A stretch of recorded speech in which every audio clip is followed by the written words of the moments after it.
росистой луговой, по извилистой тропинке провожал меня домой мой знакомый с вечеринки.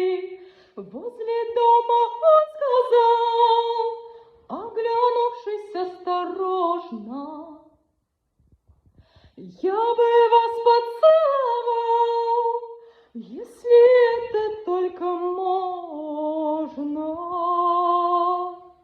Я ответила ему, что, конечно, возражаю, что такого никому никогда не разрешаю.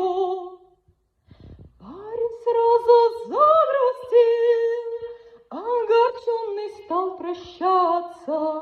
Дескать, значит, я не мил, дескать, лучше бы не встречаться. Я в глаза ему смотрю, раз такое положение, то ушла